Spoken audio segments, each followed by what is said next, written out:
stați acasă, faceți tot ce credeți că ține de dumneavoastră pentru a vă putea proteja. Autoritățile încearcă și se vede că încearcă din cât pot la momentul de față să ne fie atât cât se poate de bine pentru a nu ne îmbolnăvi. De aceea vă sfătuiesc, ba chiar vă rog, izolați-vă și stați acasă și nu ieșiți și nu interacționați cu nimeni decât atunci când este strict necesar să o faceți. Pentru că numai așa ne putem ține sănătatea intactă. Și nu uitați și nu renunțați la lucrurile care vă fac bine. Iar una dintre aceste lucruri este muzica, pe care vă dăruim noi, cei care o prestăm din tot sufletul și cu tot dragul. Dumnezeu să fie cu noi, vă doresc numai bine la toți! L-ați urmărit, dragi prieteni, pe Gheorghe Sorea.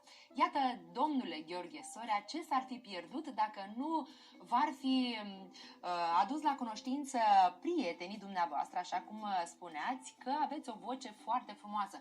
Nu că n-ați fi știut și dumneavoastră, însă v-au deschis ochii oarecum, iată, și acum sunteți un artist cunoscut, un artist valoros pentru noi toți românii. Iată, lucruri mari fac prietenii adevărați, nu-i așa?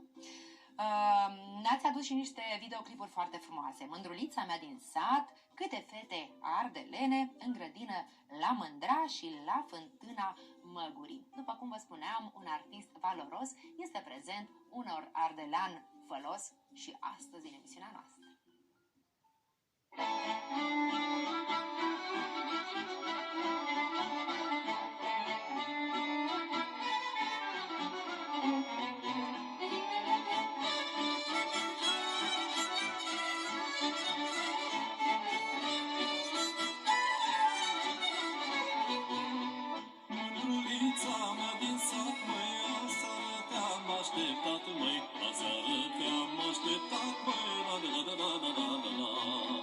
La copacul cel înalt, ca să-mi dai un sărutat, băi,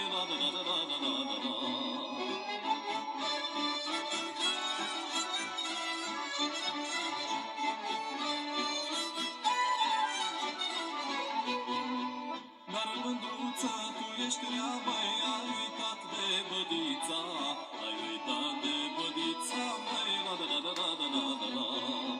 de când ți-am spus că îmi placi, numai năcazuri îmi faci, băi,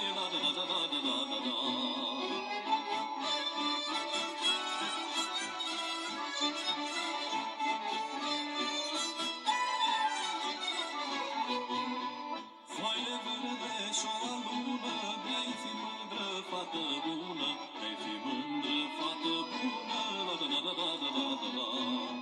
ți-aș face pat în grădină, și ți-aș împleti cu nună,